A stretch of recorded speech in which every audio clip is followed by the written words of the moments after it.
نحمده ونصلي على رسوله الكريم اما بعد فاعوذ بالله من الشيطان الرجيم بسم الله الرحمن الرحيم رب اشرح لي صدري ويسر لي امري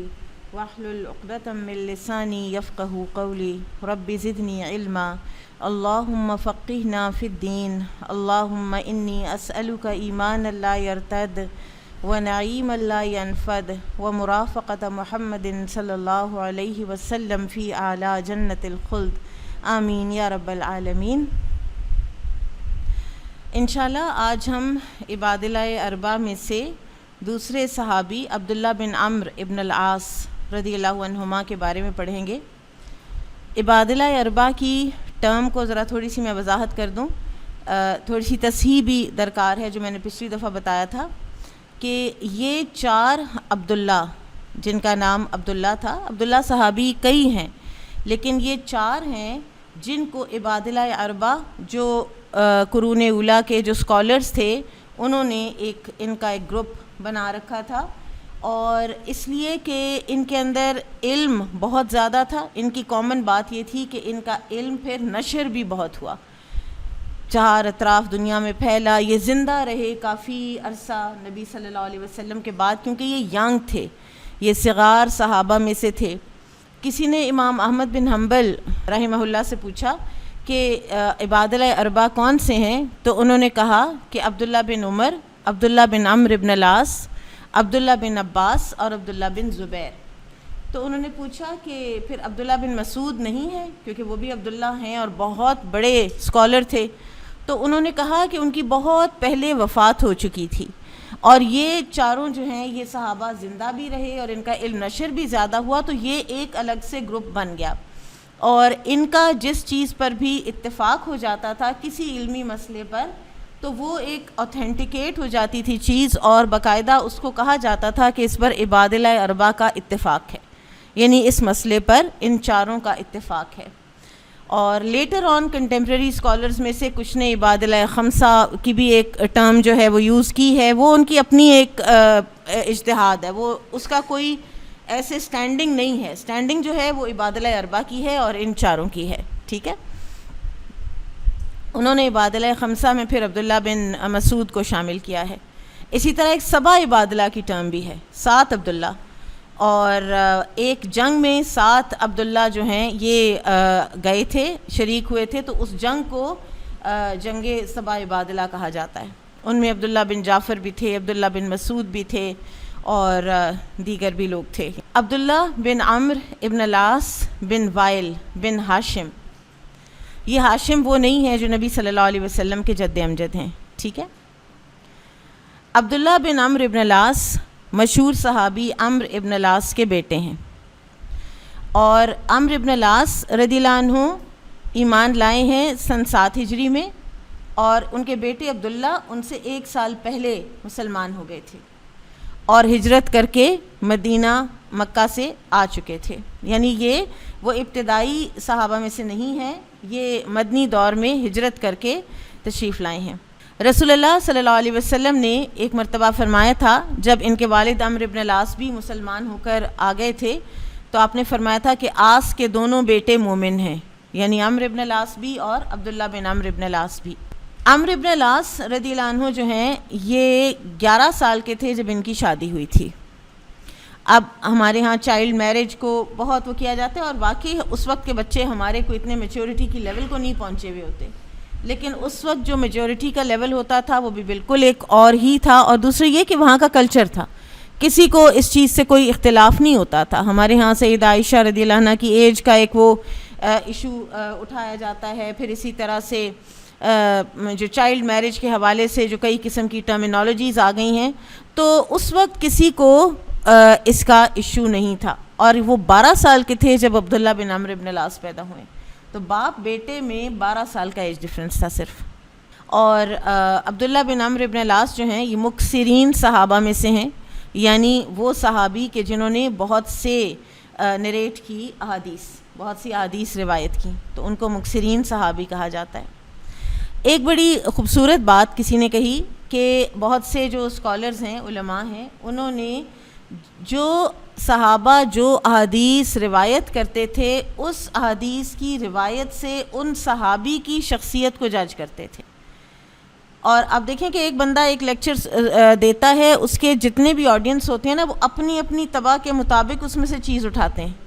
جب ہم بعد میں بات کرتے ہیں تو ہر ایک کے تاثرات فرق ہوتے ہیں نا، مجھے اس سے یہ فیل ہوا، مجھے اس سے یہ ہر کسی کا اپنا اپنی شخصیت کے مطابق ہوتا ہے.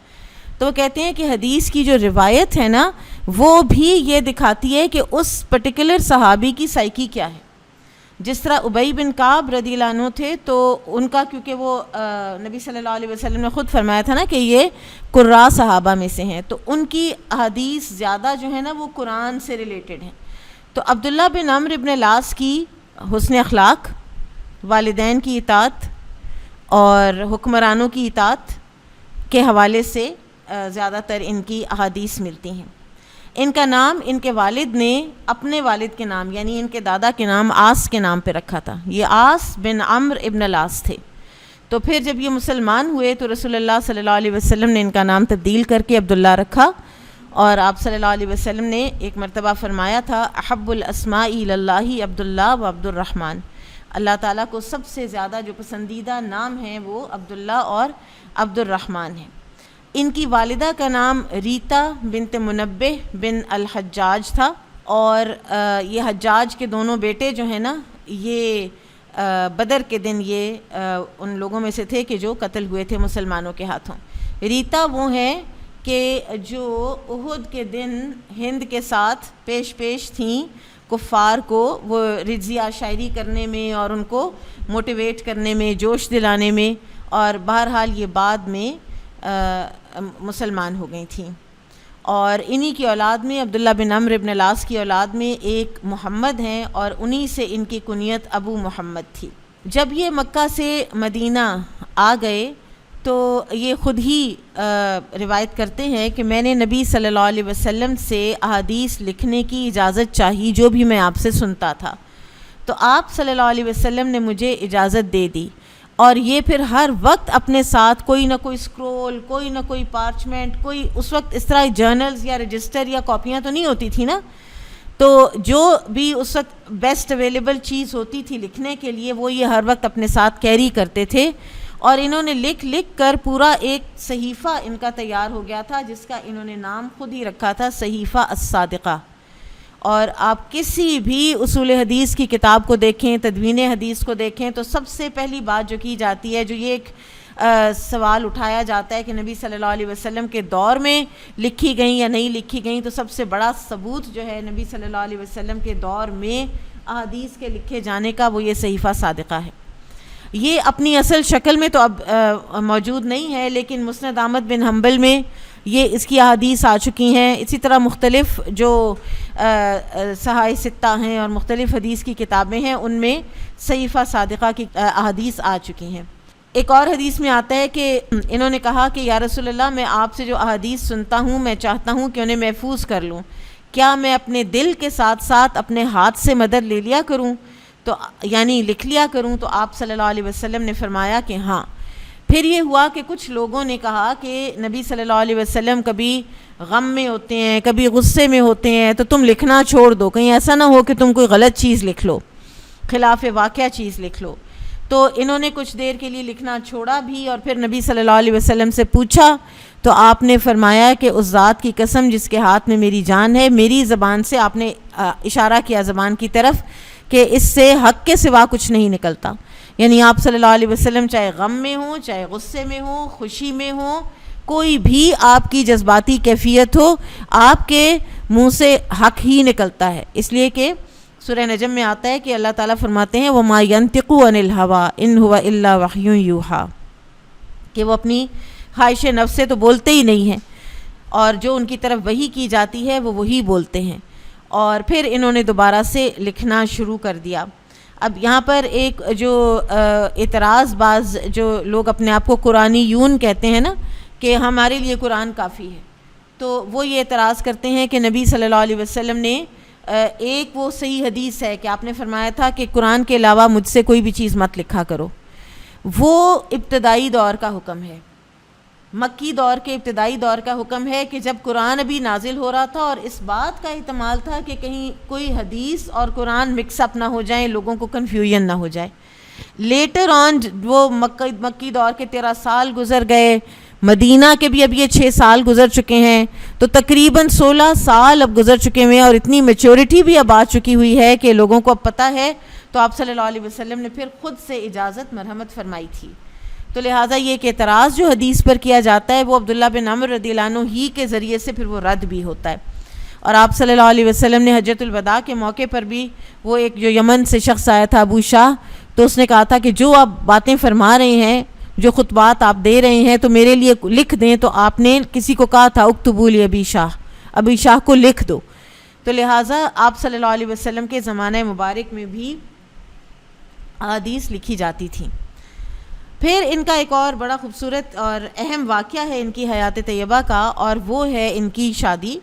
اور عمرو بن العاص ان کے والد جو ہیں، ان سے 1 سال بعد جب مدینہ تشریف لائے ہجرت کر کے، ان کا انشاءاللہ ہم الگ سے بیان پڑھیں گے ان کے حالات زندگی،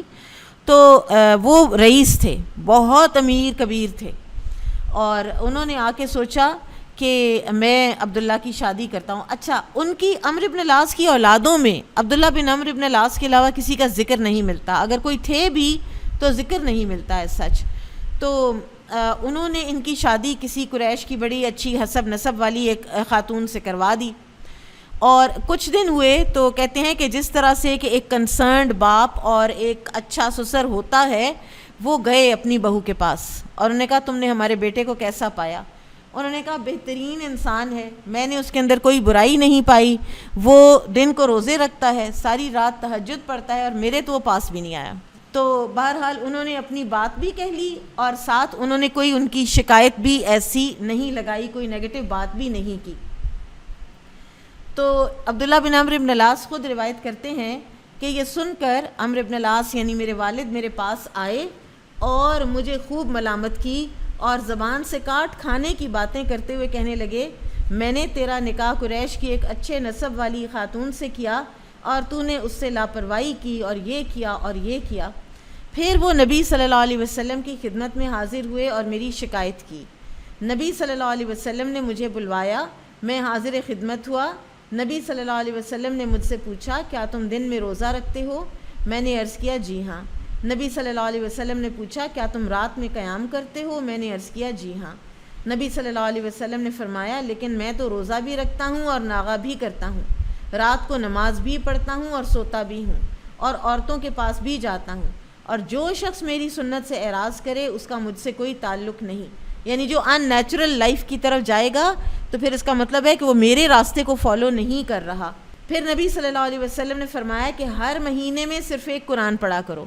اسی حدیث سے ڈرائیو کرتے ہوئے لیٹر جو اسکالرز ہیں نا، انہوں نے یہ 30 سپارے بنائے ہیں۔ میں نے عرض کیا کہ میں اپنے اندر اس سے زیادہ طاقت محسوس کرتا ہوں،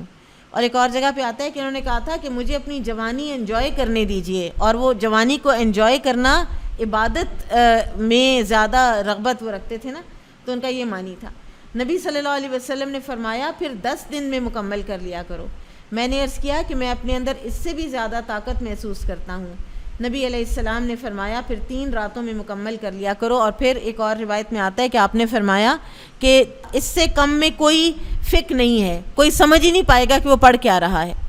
اب یہ ایک رات میں جو مکمل کرتے تھے تو آپ سوچئے کہ کتنا تیز پڑھتے ہوں گے نا۔ تو اس میں بعض کنٹمپریری جو اسکالرز ہیں وہ یہ کہتے ہیں کہ اس کا مطلب ہے کہ نہ وہ مدیں ادا کرتے تھے، نہ غنہ، نہ اخفا، کوئی جو تجوید کے اصول ہیں نا وہ سب اگر آپ چھوڑ دیں نا تو پھر آپ 15 منٹ میں ایک سپارہ پڑھ لیتے ہیں، اور 15 منٹ میں ایک سپارہ پڑھا جائے تو ایک رات میں قرآن ختم ہوتا ہے۔ تو ایک رات میں ختم کرنے سے بہرحال نبی صلی اللہ علیہ وسلم نے منع فرمایا۔ اس کے بعد نبی صلی اللہ علیہ وسلم نے فرمایا کہ ہر مہینے میں 3 روزے رکھا کرو۔ میں نے عرض کیا کہ میں اپنے اندر اس سے زیادہ طاقت محسوس کرتا ہوں۔ نبی صلی اللہ علیہ وسلم مجھے مسلسل کچھ چھوٹ دیتے رہے، یہاں تک کہ آخر میں فرمایا پھر 1 دن روزہ رکھ لیا کرو اور 2 دن ناغہ کرو۔ میں نے کہا کہ میں اس سے بھی زیادہ طاقت رکھتا ہوں، تو پھر آپ نے فرمایا کہ 1 دن ناغہ اور 1 دن روزہ، اور یہ بہترین روزہ ہے، یہ میرے بھائی داؤد علیہ السلام کا طریقہ رہا ہے۔ پھر نبی صلی اللہ علیہ وسلم نے فرمایا ہر عابد میں ایک تیزی ہوتی ہے، یعنی شروع میں جب وہ عبادت کرنا شروع کرتا ہے نا تو بڑے موٹیویشن کے ساتھ اور بڑے جذبے کے ساتھ وہ شروع کرتا ہے اور زیادہ کرنے کی کوشش کرتا ہے، اور ہر تیزی کا ایک انقطاع ہوتا ہے، یعنی تیزی کو اینڈ آ جاتا ہے، آپ سلو ڈاؤن ہوتے ہی ہوتے ہیں۔ تو یا سنت کی طرف یا بدعت کی طرف، یا انسان بدعت کی طرف چلا جاتا ہے اور یا پھر ذرا سا نیچے آ کے واپس سنت پہ آ جاتا ہے، یعنی اعتدال پہ آ جاتا ہے۔ تو جس کا انقطاع یعنی جو سنت کی طرف آیا تو وہ ہدایت پا جاتا ہے، اور جس کا انقطاع کسی اور چیز کی طرف ہو تو وہ ہلاک ہو جاتا ہے۔ تو لہٰذا شروع ہی میں ہمیں سنت پر ہی رہنا چاہیے، اور سنت بڑی ہی معتدل ہے۔ آپ کو دراصل سنت کیا ہے کہ جتنا آپ سے ہو سکے آپ کر لیا کریں، سنت یہ ہے۔ اب کوئی انسان قیام اللیل کرتا ہے 8 رکعتیں اور کوئی کرتا ہے 2 رکعتیں، کوئی قیام تھوڑا کر کے رکعتیں بڑھا لیتا ہے اور کوئی 2 رکعتوں میں قیام لمبا کر لیتا ہے، ہر کسی کی اپنی طبع ہے۔ تو اس لیے کوئی اس چیز کے لیے ہارڈ اینڈ فاسٹ رولز نہیں دیے گئے ہیں، آپ اپنی طبع کے مطابق کریں گے۔ ان کے ایک شاگرد ہیں مجاہد رحمہ اللہ، وہ کہتے ہیں کہ جب عبداللہ بن عمر بوڑھے اور کمزور ہو گئے تب بھی اسی طرح یہ روزے رکھتے رہے، کیونکہ صحابہ جب نبی صلی اللہ علیہ وسلم کے زمانے میں ایک کام کو اپنا لیتے تو آپ کے بعد اس کو چھوڑنے کو اچھا نہیں سمجھتے تھے۔ تو حالانکہ بڑھاپا، بیماری، تو یہ چیزیں تو ان کو ویسے تو چھوٹ دیتی تھی نا، لیکن کیونکہ انہوں نے نبی صلی اللہ علیہ وسلم کے زمانے میں یہ ایک عہد باندھا تو انہوں نے اس کو ساری زندگی نبھایا۔ پھر البتہ وہ کہا کرتے تھے کاش کہ میں نبی صلی اللہ علیہ وسلم والی چھوٹ جو آپ نے دی تھی وہ میں لے لیتا، یہ فرمایا کرتے تھے۔ تو پھر اب وہ کس طرح سے، اب آلٹرنیٹ ڈیز پہ روزے اب ان سے نہیں رکھے جاتے تھے، وہ اتنے ویک ہو گئے تھے یا بیمار اور بوڑھے اور بلائنڈ بھی ہو گئے تھے، نابینا بھی ہو گئے تھے اپنی لیٹر عمر میں۔ تو پھر وہ کیا کرتے تھے کہ وہ کچھ دن لگاتار کھا پی کر اور اپنے اندر ایک طاقت پیدا کرتے تھے، پھر کچھ دن لگاتار اتنے ہی روزے رکھ لیتے تھے۔ بیسیکلی وہ 15 روزے جو ہیں انہوں نے 15 ہی بنے نا، 14 یا 15، تو وہ انہوں نے پورے کرنے ہوتے تھے مہینے کے، تو وہ کر لیا کرتے تھے۔ اسی طرح قرآن کریم کی تلاوت میں بھی بعض اوقات کمی بیشی کر لیتے، البتہ 7 یا 3 کا عدد ضرور پورا کرتے تھے، اور بعد میں کہا کرتے تھے کہ اگر میں نبی صلی اللہ علیہ وسلم کی رخصت قبول کر لیتا تو اس سے اعراض کرنے سے زیادہ مجھے پسند ہوتا، لیکن اب مجھے یہ گوارا نہیں کہ نبی صلی اللہ علیہ وسلم سے جس حال میں جدائی ہوئی ہو اس کی خلاف ورزی میں کروں۔ پھر یہ جو نبی صلی اللہ علیہ وسلم نے ان کو بلا بھیجا اور ان کو منع فرمایا اتنے زیادہ زہد اور اتنے روزوں اور قیام اللیل سے، اور اس وقت آپ صلی اللہ علیہ وسلم نے یہ بھی فرمایا تھا ان سے کہ تمہارے جسم کا بھی تم پر حق ہے، تمہارے سینے کا بھی تم پر حق ہے، تمہاری بیوی کا بھی تم پر حق ہے، اور تمہیں یہ کافی ہے کہ ہر مہینے میں 3 روزے رکھ لیا کرو۔ تو پھر عبداللہ بن عمر کہا کرتے تھے کہ پھر میں نے سختی کی تو مجھ پر بھی سختی کر دی گئی۔ بہرحال اس وقت پر آپ صلی اللہ علیہ وسلم نے ان سے یہ بھی فرمایا کہ اپنے باپ کی اطاعت کرتے رہنا ساری زندگی۔ تو وہ پھر انہوں نے اطاعت کی، اور اس اطاعت نے ان کے فیصلے کو لیٹر آن ایفیکٹ کیا، وہ بھی ہم ابھی دیکھیں گے۔ تو نبی صلی اللہ علیہ وسلم کی بات کے ماننے میں اور آپ صلی اللہ علیہ وسلم کے اطاعت میں انہوں نے بڑے بڑھ چڑھ کے انہوں نے حصہ لیا۔ پھر یہ ہے کہ یہ اے پولیٹیکل تھے، یعنی غیر سیاسی تھے، اور ان کے والد ایک دوسرے اپوزٹ یہ تھے، وہ بہت سیاسی تھے، اور انہوں نے اپنے والد والی جو ہے پولیٹیکل لائن وہ انہوں نے فالو نہیں کی۔ عمرو بن العاص کی وفات کے وقت انہوں نے کہتے ہیں کہ منوں کی تعداد میں گولڈ، سونا ان کے لیے چھوڑا تھا، یعنی بلینز اینڈ بلینز آف ایک فارچون جو ہے نا وہ انہیں وراثت میں ملی اپنے والد سے۔ لیکن اس ساری چیز کے باوجود ان کا جو زہد اور تقویٰ تھا وہ ایک اور ہی لیول کا تھا۔ ان کے یعنی امیر ہو جانا یا دولت کا مل جانا کسی صورت بھی ان کی اس میں ان کی طبیعت میں شامل نہیں ہوا۔ حج کیا کرتے تھے اور ان کے ساتھ 300 سے لے کر 1000 اونٹوں تک ان کے ساتھ ہوتے تھے، اور کسی نے پوچھا کہ کیا یہ عبداللہ بن عمرو ابن العاص ہر اونٹ پر ٹریول کرتے ہیں؟ تو انہوں نے کہا نہیں، یہ سارا باقی ان کے فیملی ممبرز اور ان کے جاننے والے ہر کسی کے حج کو سپانسر بھی کرتے تھے، سب کو ساتھ بھی لے کر جاتے تھے۔ جو دولت مندی ہے نا، اس میں بڑی کیٹیگریز ہیں، دولت مند لوگوں میں ڈیفرنٹ کیٹیگریز ہوتی ہیں۔ اگر آپ خود بھی اپنے مشاہدے سے دیکھیں نا، تو ایک کیٹیگری وہ ہے کہ جو اس طرح کی ہوتی ہے اور آج بھی ہوتے ہیں، جیسے عبداللہ بن عمرو ابن العاص ہیں، کہ نہ ٹھیک ہے اپنے آپ کے اوپر بھی لگایا، لیکن پھر کسی جگہ پر بھی کوئی بخیلی ان کے اندر نظر نہیں آتی ہے، وہ دوسروں کے لیے بھی بہت اوپن ہارٹڈ ہوتے ہیں۔ اور ایک اور جو ایکسٹریم ہے وہ یہ ہے کہ نہ اپنے اوپر لگاتے ہیں نہ دوسروں پہ لگاتے ہیں، بس جوڑتے ہیں، جمع کرتے ہیں۔ اور پھر ایک اور ہوتے ہیں کہ جو صرف اپنے اوپر لگاتے ہیں، اور اگر ان سے کبھی کہو بھی کہ کوئی کاز ہے یا کوئی فنڈ ریزنگ ہے تو یا نہیں دیں گے یا بہت کم دیں گے یا بامر مجبوری دیں گے کہ آپ کی دوبارہ حوصلہ نہیں پڑے گا کہ آپ ان کو کہہ بھی سکیں۔ تو اللہ تعالیٰ ہمیں شح نفس سے بچا کے رکھے۔ قرآن میں آتا ہے من یوق شح نفسہ فاولئک ھم المفلحون، فلاح کامیابی یہ ہے کہ انسان اپنے نفس کی بخیلی سے بچا لیا جائے۔ پھر ایک تابعی کہتے ہیں کہ ہم بیت اللہ گئے، وہاں ایک ایسے شخص ملے جن کے سر اور داڑھی کے بال سفید تھے اور 2 قطری چادروں کے درمیان تھے، سر پر عمامہ تھا اور بدن پر کرتا نہ تھا، یعنی چادر اوڑھی ہوئی تھی، کرتا نہیں تھا۔ ہم لوگوں نے کہا کہ آپ عبداللہ بن عمرو ہیں اور آپ رسول اللہ صلی اللہ علیہ وسلم کے صحابی اور قریش کے ایک فرد ہیں، آپ نے کتاب اول پڑھی ہے، ہمیں کوئی شخص جس سے ہم علم حاصل کریں آپ سے زیادہ پسند نہیں، لہٰذا ہم سے کوئی حدیث بیان کیجئے، شاید اللہ ہمیں اس سے نفع دے۔ تو عمرو بن العاص نے واپسی پوچھا کہ تم کون لوگ ہو؟ انہوں نے کہا ہم اہل عراق ہیں۔ تو انہوں نے کہا کہ اہل عراق میں سے ایک قوم ہے جو خود بھی جھوٹ بولتے ہیں اور دوسرے کو بھی جھوٹا بناتے ہیں اور مسخرہ پن کرتے ہیں، یعنی انہوں نے پہلے ان کی سیریسنس، ان کی سنجیدگی، ان کا فریم آف مائنڈ چیک کیا ہے کہ اگر یہ حدیث سننے آئے ہیں تو کیا یہ آگے سے کوئی اس کا غلط میننگ نکالنا اور مسخرے پن میں یا لائٹ لینا، یا علم کے لیے خاص پختگی اور سنجیدگی بھی چاہیے ہوتی ہے نا، ہاں ایک مائنڈ سیٹ چاہیے ہوتا ہے۔ تو یہ لوگ کہتے ہیں کہ ہم نے کہا کہ ہم لوگ ایسے نہیں ہیں کہ جھوٹ بولیں اور جھوٹا بنائیں یا آپ سے تمسخر کریں، ہم سے کوئی حدیث بیان کیجئے، شاید اللہ ہم کو اس سے نفع دے۔ تو پھر انہوں نے ان کو کوئی حدیث جو ہے وہ بیان کی۔ اور اسی طرح مجاہد کہتے ہیں کہ عبداللہ بن عمرو بن العاص رضی اللہ عنہما جب حج کے لیے جاتے تو اپنا خیمہ حرم کی حدود سے باہر نصب کیا کرتے تھے،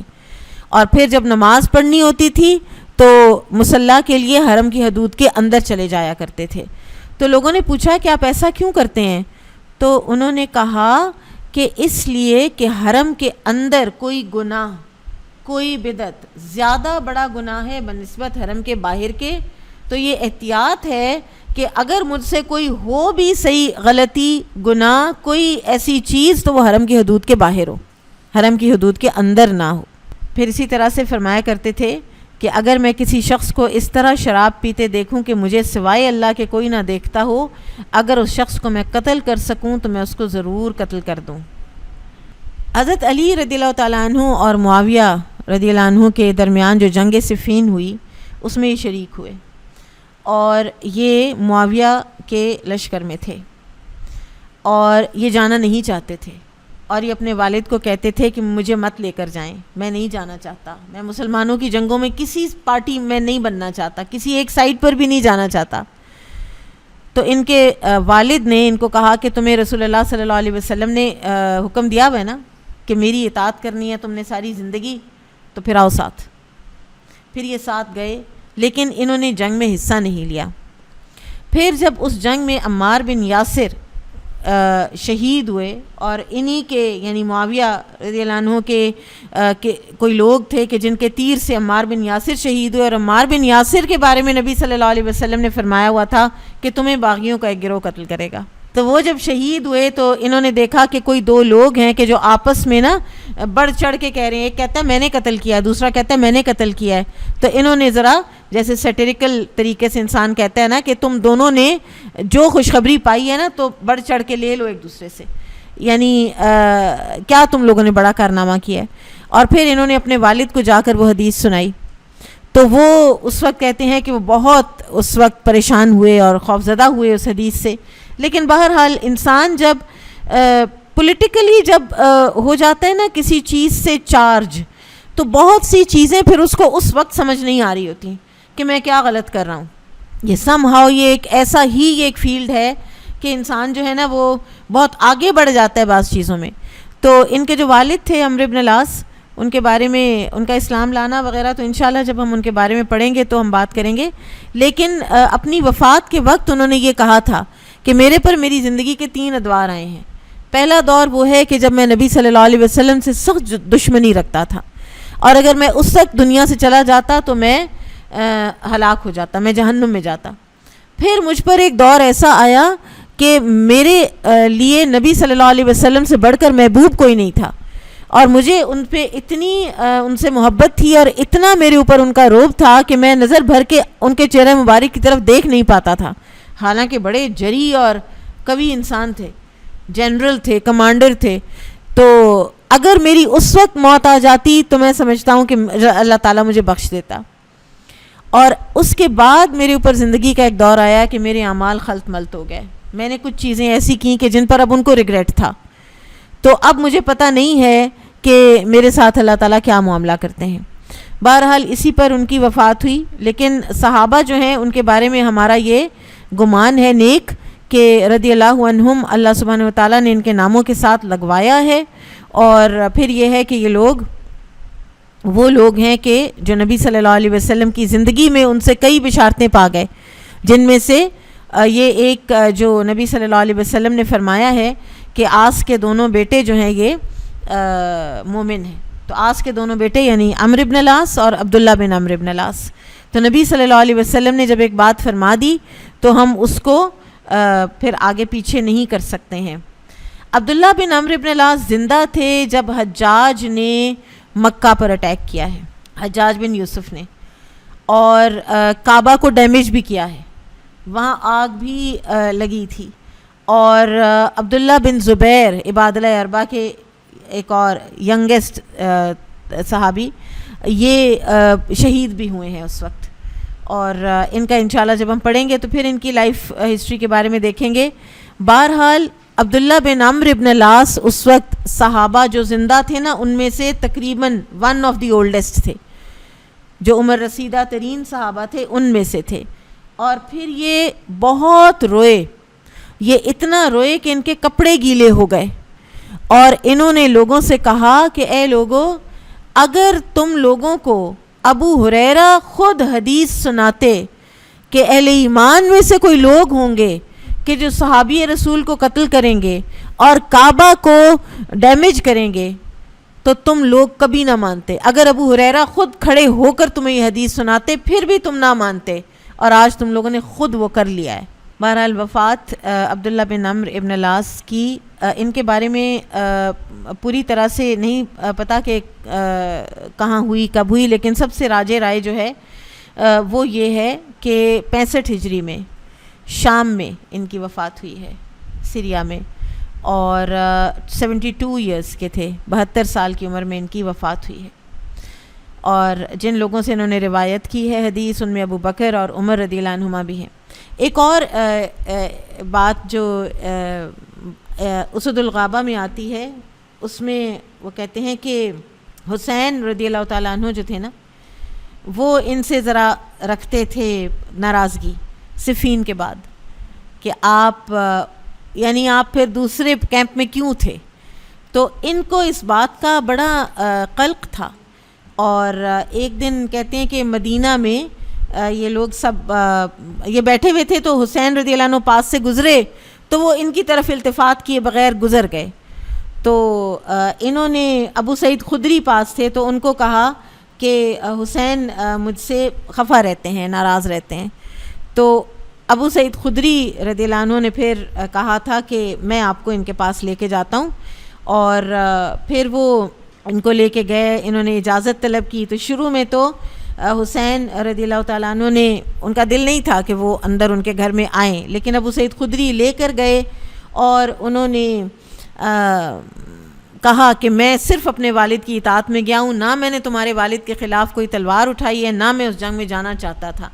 پھر وہ لوگ ایسے ہی تھے، منٹوں میں سیکنڈز میں وہ معاف کر دیتے تھے، اور اس طرح سے پھر ان کا پیچ اپ بھی ہوا۔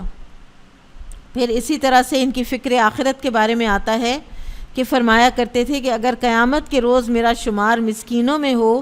تو یہ بات مجھے اس سے زیادہ پسند ہے کہ میرا شمار مالداروں میں کیا جائے۔ قیامت کے روز مالداروں سے بڑھ کر فقیر کوئی نہیں ہوگا، صرف وہی محفوظ رہے گا جو دائیں بائیں بے لاگ خرچ کرتا رہا۔ حالانکہ خود ان کا شمار بڑے صاحب ثروت صحابہ میں ہوتا تھا، اور بہرحال پھر بھی دنیاوی مال و زر ان کے دل میں کبھی بھی گھر نہ کر سکا۔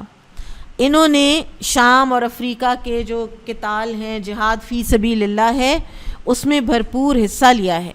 جنگ یمامہ سے لے کر، وہ جو فتنہ ارتداد والی جنگ تھی، اس کے بعد سے لے کر جب تک یہ اس قابل رہے، سن 27 ہجری میں عثمان رضی اللہ عنہ کے دور خلافت میں انہوں نے افریقہ کے جو ٹرپلی اور ٹیونس وغیرہ کے جو جہاد ہیں ان میں بھی حصہ لیا۔ اور پھر میں نے آپ کو شروع میں بتایا تھا کہ جس جنگ کو صباح عبادلہ کہا جاتا ہے، اس جنگ میں بھی انہوں نے حصہ لیا تھا، جس میں 4 عبادلہ اربع کے علاوہ عبداللہ بن مسعود اور عبداللہ بن جعفر بھی شامل تھے۔ ان کی مرویات، کچھ احادیث جو انہوں نے روایت کی ہیں وہ ہم دیکھ لیتے ہیں۔ وہ فرماتے تھے کہ جو شخص، یعنی نبی صلی اللہ علیہ وسلم سے روایت کرتے تھے کہ جو شخص میری طرف نسبت کر کے کوئی ایسی بات کہے جو میں نے نہ کہی ہو، اسے اپنا ٹھکانہ جہنم میں بنا لینا چاہیے۔ یعنی یہ جو ایک متواتر حدیث ہے نا، اس میں ایک راوی اس کے عبداللہ بن عمر بھی ہیں، کہ نبی صلی اللہ علیہ وسلم سے کوئی ایسی حدیث روایت کرنا کہ جو آپ نے نافرمائی ہو بات، تو وہ اپنا ٹھکانہ جہنم میں بنا لے۔ اور اسی وجہ سے بہت احتیاط کی گئی پھر احادیث کی چیکنگ میں اور احادیث کی روایت میں، اور اس کے باوجود صحابہ نے علم کو چھپانے کے ڈر سے احادیث کو روایت کیا بھی ہے، اور پھر لیٹر آن محدثین نے احادیث کو چیک کیا۔ پھر اسی طرح انہی سے مروی ایک حدیث ہے کہ رسول اللہ صلی اللہ علیہ وسلم نے ارشاد فرمایا کہ روئے زمین پر جو آدمی بھی یہ کہہ لے لا الہ الا اللہ، اللہ اکبر، سبحان اللہ، الحمدللہ، لا حول ولا قوت الا باللہ، تو یہ جملے اس کے سارے گناہوں کا کفارہ بن جائیں گے، اگرچہ وہ سمندر کی جھاگ کے برابر ہی کیوں نہ ہوں۔ پھر اسی طرح ایک اور حدیث ہے انہی سے مروی، من سمتا نجا،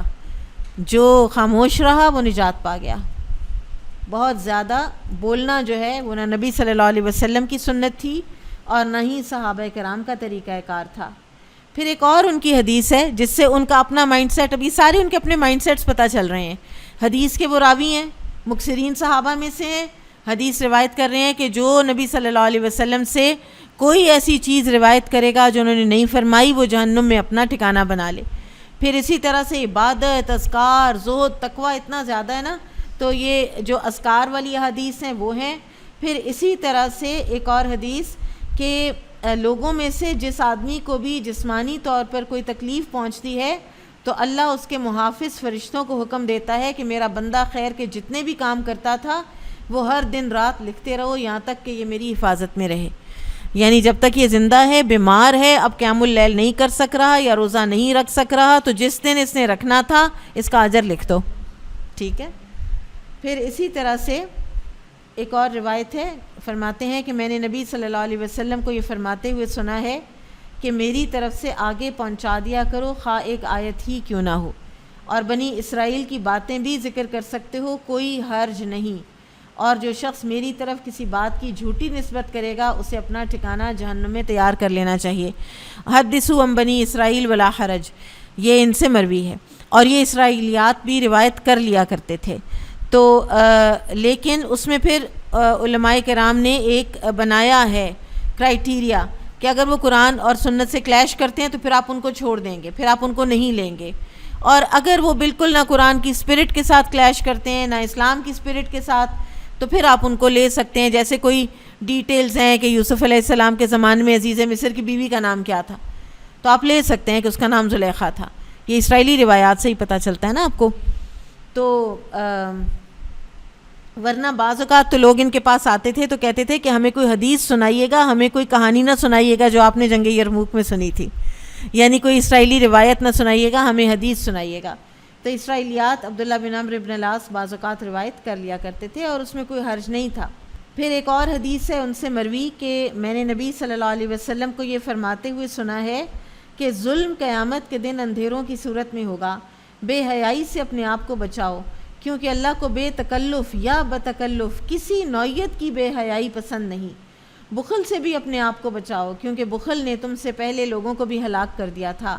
اسی بخل نے انہیں قطع رحمی کا راستہ دکھایا، سو انہوں نے رشتے ناطے توڑ دیے. اسی بخل نے انہیں اپنی دولت اور چیزیں اپنے پاس سمیٹ کر رکھنے کا حکم دیا، سو انہوں نے ایسا ہی کیا. اسی بخل نے انہیں گناہوں کا راستہ دکھایا، سو وہ گناہ کرنے لگے. پھر ایک اور مروی ہے حدیث کہ نبی صلی اللہ علیہ وسلم نے فرمایا 40 نیکیاں جن میں سب سے اعلیٰ نیکی بکری کا تحفہ ہے، ایسی ہیں کہ جو شخص ان میں سے کسی ایک نیکی پر اس کے ثواب کی امید اور اللہ کے وعدے کو سچا سمجھتے ہوئے عمل کر لے، اللہ تعالیٰ اسے جنت میں داخل کرے گا. پھر یہ حدیث بھی انہی سے مروی ہے کہ ایک آدمی نبی صلی اللہ علیہ وسلم کی خدمت میں بیعت کے لیے حاضر ہوا اور کہنے لگا کہ میں ہجرت پر آپ سے بیعت کرنے کے لیے آیا ہوں، یعنی میں نے اتنی بڑی قربانی دی ہے کہ میں اپنے والدین کو اس حال میں چھوڑ کے آیا ہوں کہ وہ رو رہے ہیں. تو آپ صلی اللہ علیہ وسلم نے فرمایا کہ جاؤ اور انہیں ہنساؤ جیسے تم نے انہیں روتا چھوڑا. یعنی بیعت نہیں کی کہ پہلے ان کو راضی کرو. تو ایک وہ جو بنتی ہے نا ایک معتدل ایک پرسنالٹی، وہ اس طرح بنتی ہے کہ آپ کو ہر چیز میں یہی حکمت بھی ہوتی ہے کہ آپ یہ چوز کر پائیں کہ اس وقت اصل کرنے کا کام کون سا ہے. پھر فرمایا کہ الرحمون یرحمہم الرحمن، یہ بھی حدیث انہی سے مروی ہے کہ رحم کرنے والوں پر رحمان بھی رحم کرتا ہے. تم اہل زمین پر رحم کرو، تم پر آسمان والا رحم کرے گا. اور رحم رحمان کی ایک شاخ ہے، جو اسے جوڑتا ہے یہ اسے جوڑتا ہے، اور جو اسے توڑتا ہے یہ اسے پاش پاش کر دیتا ہے. پھر اسی طرح فرمایا کہ نبی صلی اللہ علیہ وسلم نے فرمایا ہے کہ انسان کے گناہ گار ہونے کے لیے یہی بات کافی ہے کہ وہ ان لوگوں کو ضائع کر دے جن کی روزی کا وہ ذمہ دار ہو، یعنی اپنے گھر والوں کی درست کفالت نہ کرے. ان کو ضرورت ہے اور کہیں اور لگائے. بعض اوقات لوگ ہوتے ہیں جو باہر بہت لگاتے ہیں اور گھر والوں کو تنگ کر کے رکھتے ہیں، نان نفقہ تک نہیں دیتے، بچوں کا نہیں دیتے، بیوی کا نہیں دیتے، لیکن باہر بڑے سخی ہوتے ہیں. تو یہ ایک گناہ ہے.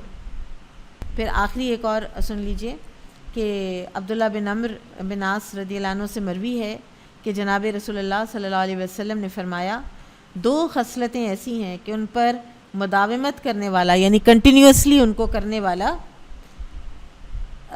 جو ہے وہ جنت میں داخل ہو جائے گا. یہ خصلتیں اس کو جنت میں پہنچا دیتی ہیں. بہت آسان ہیں اور عمل میں بہت تھوڑی ہیں.